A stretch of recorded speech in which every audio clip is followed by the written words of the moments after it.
Picture this. It's 2024. Somewhere in a glass-walled office, a sales rep clicks dial for the 47th time today. She's reading from a script on her second monitor. She gets voicemail. Again, now picture 2026.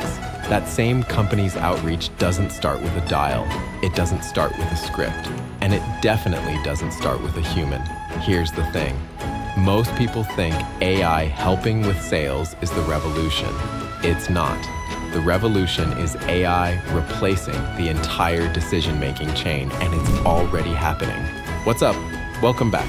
If you're new here, this channel is where we break down the real mechanics of AI systems transforming enterprise operations. Not hype, not theory, mechanics. Today we're covering three things that, if you're in B2B sales, ops, or building AI infrastructure, you absolutely need to understand. 1. Why 2024 manual cold calling was already a relic, even while most companies were still doing it. 2. What the 2026 standard actually looks like, where AI agents aren't just executing tasks, they're making executive-level calls. And 3. Why human in the loop, the thing everyone said was best practice, is now the single biggest bottleneck for enterprise scaling. Let's get into it. Let's start in 2024, because the problems were already there. We just hadn't admitted it yet. A typical enterprise SDR in 2024 was doing something like this. Pull a list from Salesforce, cross-reference it with LinkedIn, check a sequencing tool like Outreach or SalesLoft, write a personalized email, make a call, leave a voicemail, log the activity, wait for a reply, and escalate to a manager if anything interesting happened. That entire chain, it's a series of micro decisions. And every single one of those decisions was made by a human. Now, here's the brutal math. Research from that era consistently showed that top-of-funnel SDRs were spending less than 20% of their time in actual meaningful conversations. The rest was logistics. It was data entry. It was waiting. This wasn't a talent problem. These were smart, motivated people. The problem was that the architecture of the system demanded a human at every decision node. Should we follow up? When? What channel? What message variant? Who should get escalated? Who should get disqualified? Every one of those is a decision. And decisions require judgment. And judgment in 2024 required a human. That was the bottleneck. The other killer? Latency. Leads that engaged with content got follow-up in hours, sometimes days. Studies repeatedly showed that the first vendor to respond to inbound intent wins the meeting at dramatically higher rates. But human schedules don't run 24/7. Time zones exist. Managers are in other meetings. So the 2024 model, even with great tools, had a structural ceiling. And everyone was about to crash into it. Fast forward to now. The 2026 standard isn't AI helps your SDR write better emails. That's table stakes. That's 2023. What we're talking about now is fully autonomous reasoning loops. Agents that don't need a prompt from a human to start working. They monitor triggers, intent signals, product usage data, CRM events, web activity, and they initiate, reason, and execute entire workflows without waiting for instruction. Let's break down what that actually means. A reasoning loop isn't a script. A script says, if prospect opens email, send follow-up B. A reasoning loop says, this prospect opened the email 3 times in 20 minutes. Their company just posted 2 VP of sales job listings. Their competitor announced a funding round yesterday, and their current contract with our competitor expires in 90 days. Optimal next action, direct outreach to the VP of Ops via LinkedIn with a value prop anchored to competitive displacement. Estimated deal probability, 68%. Execute. That's not task execution, that's judgment.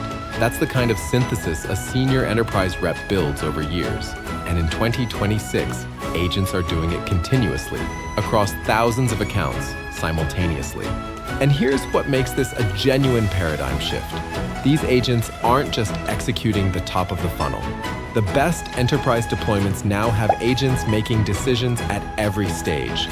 Qualification, prioritization, proposal configuration, renewal risk assessment, even early-stage negotiation positioning. These are executive decisions, not admin tasks.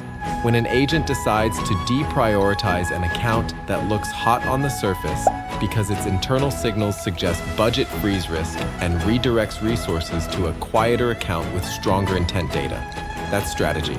That's what a VP of sales used to do in a quarterly review. In 2026, that happens in real time, continuously, without a meeting. Now here's where it gets uncomfortable, because for years, and I mean this was gospel, the advice was, keep humans in the loop. AI makes suggestions, humans approve. That was considered responsible AI deployment. And for a while, it was right. In early agentic systems, human oversight was essential. The models hallucinated. The logic chains broke. You needed someone watching. The cost of a bad autonomous decision was too high. But here's what's changed. The models got better, dramatically better. Reasoning accuracy in enterprise-grade agent systems has improved to the point where, in controlled domains, and B2B sales is an extremely well-defined domain, the autonomous decision quality now matches or exceeds the average human decision at the same node. So what happens when you keep humans in the loop anyway? You inherit all the problems you were trying to solve. An agent identifies the perfect moment to re-engage a stalled deal, but it needs manager sign-off to send the message. The manager is traveling. Approval comes 6 hours later. The window is gone. Multiply that by every account, every day, at enterprise scale. For companies trying to scale from 500 accounts to 50,000 accounts, this is an existential problem. You can't hire enough people to supervise that volume. And if every AI action requires human approval, you haven't built a scalable system. You've built a very expensive suggestion engine. The math doesn't work.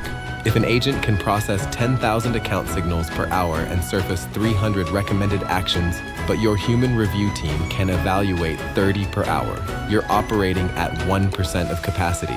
The agent is screaming at you and you can't hear it. The companies winning right now have made a hard architectural decision.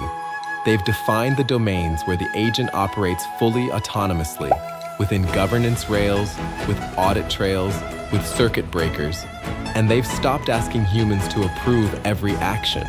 That's not reckless. That's governance without friction. The difference is designing the guardrails up front, defining what an agent can and cannot do, rather than using humans as real-time supervision for every micro decision. The human's role doesn't disappear, it shifts. Humans set strategy, define constraints, review outcomes, and handle genuine exceptions. Agents handle execution, reasoning, and most decisions within those constraints. That's the 2026 operating model for competitive enterprises. Here's the honest takeaway. If you're still designing systems where humans approve AI outputs at every step, you're not being cautious. You're falling behind. The question isn't whether to trust autonomous agents, it's whether you've done the work to define the domains, the guardrails, and the governance structure that makes autonomous operations safe. Because the companies that have done that work, they're not competing with you the same way anymore. The bottleneck is no longer the technology, it's the willingness to redesign the system around what the technology can actually do.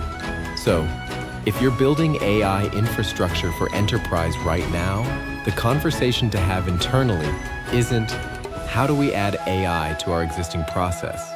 It's, what does our process look like when the agent is the primary decision maker and humans are the architects? That's the right question for 2026. If this was useful, subscribe. We break down the real mechanics of enterprise AI every week. Drop your questions or pushback in the comments. I read them, and it shapes what we cover next. And I'll see you in the next one.